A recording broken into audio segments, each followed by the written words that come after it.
क्या माता सीता ने सचमुच किया था घोर पाप? मित्रों, रामायण की कथा तो सभी ने सुनी या पढ़ी ही होगी, जिसमें श्री राम और सीता माता के जीवन से जुड़े पहलुओं को दिखाया गया है। उन्हीं में से एक कहानी में बताया गया है कि कैसे मर्यादा पुरुषोत्तम राम ने अपनी पत्नी सीता को एक धोबी की बातों में आकर अयोध्या छोड़कर जाने को कह दिया था। लेकिन क्या आपको पता है कि वो धोबी के रूप में जन्मा एक पक्षी था, जिसके श्राप की वजह से ही माता सीता को वन में भटकना पड़ा था। जी हाँ, आपने सही सुना, माता सीता को श्राप मिला था। आज हम आपको बताएंगे कि देवी सीता को किस पाप की सजा मिली जो उन्हें वन वन भटकना पड़ा। तो चलिए शुरू करते हैं आज की वीडियो। लेकिन उससे पहले अगर अभी तक आपने हमारे चैनल अनोखी दुनिया को सब्सक्राइब नहीं किया है तो जल्दी से कर लीजिए और कमेंट्स में जय श्री राम जरूर लिखें। तो चलिए जानते हैं कैसे धरती की कोख से जन्मी थी माता सीता। मिथिला नगरी में जनक राजवंश राज करते थे। उन्हीं में से एक राजा थे शीरध्वज। एक बार यज्ञ के लिए वो जमीन जोत रहे थे। उसी समय वहाँ से एक छोटी कन्या निकली।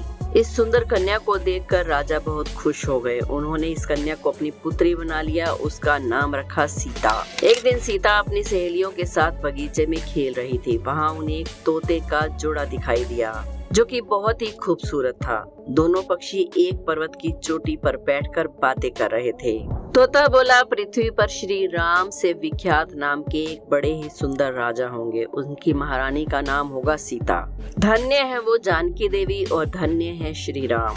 तोते की बातें सुनकर माता सीता ने सोचा, ये दोनों तो मेरे ही बारे में बातें कर रहे हैं। इन्हें पकड़कर मैं इनसे अपने जीवन से जुड़ी सारी बातें पूछ सकती हूँ। इसलिए उन्होंने अपनी सहेलियों से उन दोनों पक्षियों को पकड़कर लाने के लिए कहा। उनकी सहेलियां उस पर्वत पर गई और दोनों पक्षियों को पकड़ कर ले आई। माता सीता उन पक्षियों से कहती है कि तुम दोनों बहुत ही सुंदर हो। देखो, डरो नहीं, मैं तुम्हें कोई नुकसान नहीं पहुंचाऊंगी। तुम बस मुझे ये बताओ कि तुम कौन हो और कहां से आए हो। राम कौन है और सीता कौन है? तुम्हें उनके बारे में कैसे पता चला? माता सीता के पूछने पर दोनों पक्षी बताते हैं कि एक बहुत ही विख्यात महर्षि वाल्मीकि हैं। हम दोनों उन्हीं के आश्रम में रहते हैं। महर्षि ने रामायण नाम का एक ग्रंथ लिखा है जिसका पाठ उन्होंने अपने शिष्यों को भी कराया है। और जब वो अपने शिष्यों को ये पाठ कराते हैं तो हम भी पास में ही पेड़ पर बैठकर सुनते हैं। उन पक्षियों ने सीता को ये भी बताया कि इस ग्रंथ में महर्षि वाल्मीकि ने बताया है कि महर्षि श्रृंगी के द्वारा किए गए पुत्रेष्ठी यज्ञ से प्रसन्न होकर भगवान विष्णु, राम, लक्ष्मण, भरत और शत्रुघ्न ये 4 मानव शरीर धारण करके पृथ्वी पर जन्म लेंगे। बड़े होने पर श्री राम महर्षि विश्वामित्र और अपने छोटे भाई लक्ष्मण के साथ हाथ में धनुष लिए हुए मिथिला आएंगे और शिव जी के धनुष को तोड़कर सीता से विवाह करेंगे। फिर उस पक्षी के जोड़े ने कहा, हे सुंदरी, हमने तुम्हें सब कुछ बता दिया है, अब तुम हमें छोड़ दो, हम जाना चाहते हैं। पक्षियों की बातें सुनकर माता सीता के मन में और भी बातें जानने की इच्छा हुई। उन्होंने उन दोनों से पूछा कि राम कहाँ होंगे, वो किसके पुत्र हैं, कैसे वो मिथिला आकर जानकी से विवाह करेंगे। नर तोता बोला कि श्री राम का मुख कमल के समान सुंदर, नेत्र बड़े बड़े और खिले हुए होंगे, नासिका ऊंची, पतली भुजाएं घुटने तक, गला शंख के समान होगा। मैं उनका क्या वर्णन करूं, उनके गुणों का बखान 100 मुख वाला भी नहीं कर सकता। दोनों पक्षी कहते हैं कि जानकी देवी धन्य है जो जल्दी ही रघुनाथ जी की पत्नी बनकर उनके साथ कई वर्ष तक राज करेंगी। फिर मादा पक्षी ने पूछा कि तुम कौन हो? पक्षियों की बातें सुनकर सीता माता ने कहा, जिसे तुम लोग जानकी कह रहे हो मैं वही हूँ। माता सीता उन्हें कहती है कि तुम दोनों को तब तक नहीं छोड़ूंगी जब तक श्री राम यहाँ आकर मुझसे विवाह नहीं करेंगे।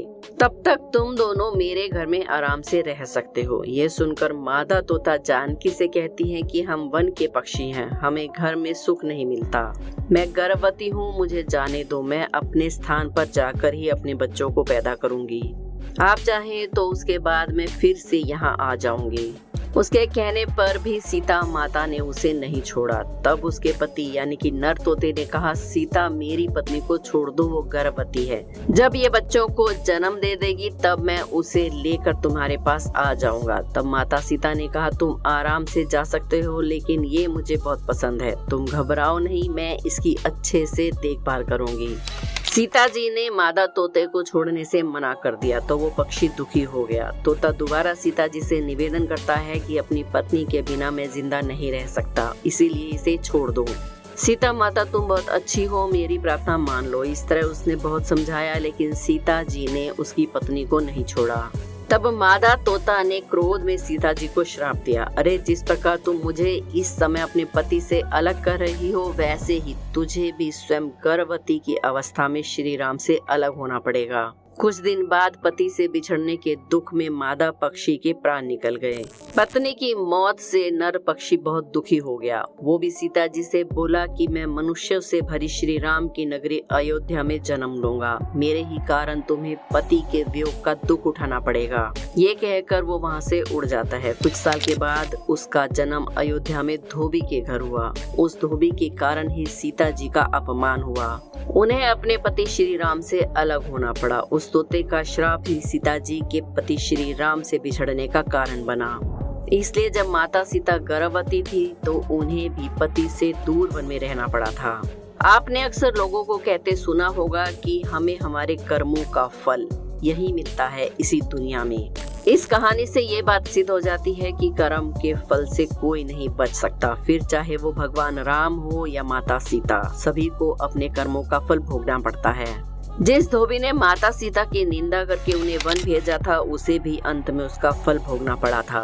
सीता माता का निंदक धोबी न घर का रहा न घाट का। आइए अब जानते हैं कि उस धोबी का क्या हुआ जिसके कारण माता सीता को भगवान श्री राम से अलग होना पड़ा। जब भगवान श्री राम अपने धाम को चले गए, उस समय उनके साथ अयोध्या के सभी पशु पक्षी पेड़ पौधे मनुष्य भी उनके साथ चल पड़े। इसमें सीता जी की निंदा करने वाला वो धोबी भी था। भगवान ने उस धोबी का हाथ अपने हाथ में पकड़ा था और उसको अपने साथ लेकर जा रहे थे। जिसने भगवान को जाते देखा वो सब भगवान के साथ चल पड़े। कहते हैं कि वहाँ के पर्वत भी उनके साथ चल पड़े थे। सभी पशु पक्षी पेड़ पौधे पर्वत और मनुष्य साकेत धाम में प्रवेश करना चाहते थे। जब साकेत का द्वार खुला तो सभी अंदर चले गए, लेकिन जैसे ही उस धोबी ने प्रवेश करना चाहा तो द्वार बंद हो गया। साकेत द्वार ने भगवान से कहा, महाराज आप भले ही इसका हाथ पकड़ लें, पर ये जगत जननी सीता माता की निंदा कर चुका है। इसका पाप इतना बड़ा है कि मैं इसे साकेत में प्रवेश की अनुमति नहीं दे सकता।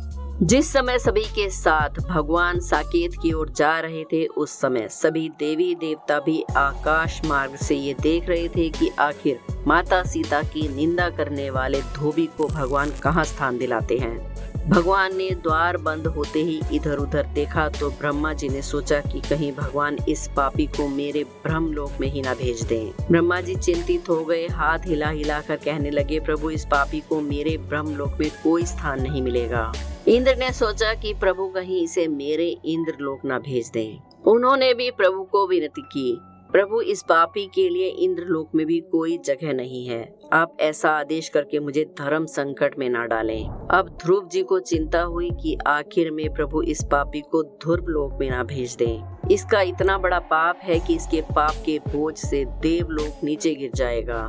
ये लोक भी प्रभु ने ही दिया है, इसीलिए इसकी रक्षा भी वही करेंगे। ऐसा विचार करके ध्रुव जी कहने लगे, हे प्रभु ये ध्रुव लोक आपने ही प्रदान किया है, आप इस पापी को मेरे पास मत भेजिए, अन्यथा इसके द्वारा मेरा ध्रुव लोक भी पापी हो जाएगा। इस पापी के कारण हम सब संकट में आ जाएंगे।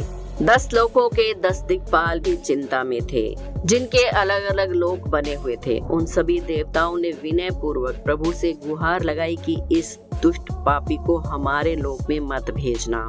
उन्होंने क्षमा याचना के साथ प्रभु को उसको भेजने के लिए मना कर दिया। भगवान खड़े खड़े मुस्कुराते हुए सबका चेहरा देख रहे थे, पर कुछ बोले नहीं। देवताओं की भीड़ में यमराज भी खड़े थे। यमराज ने सोचा कि ये किसी लोक में जाने का अधिकारी नहीं है, अब इस पापी को भगवान कहीं मेरे यहाँ ना भेज दें। माता की निंदा करने वाले को किसी देवता ने स्थान नहीं दिया, यदि मेरे लोक में स्थान मिल गया तो देवताओं के बीच निंदा का कारण मैं भी बन जाऊंगा।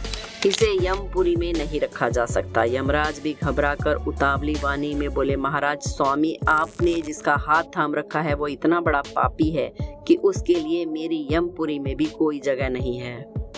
अब धोबी को भी घबराहट होने लगी कि मेरी दुर्बुद्धि ने मुझसे इतना निंदनीय कर्म करवा दिया कि यमराज भी मुझे नहीं रख सकते। अब पता नहीं मेरा क्या होगा।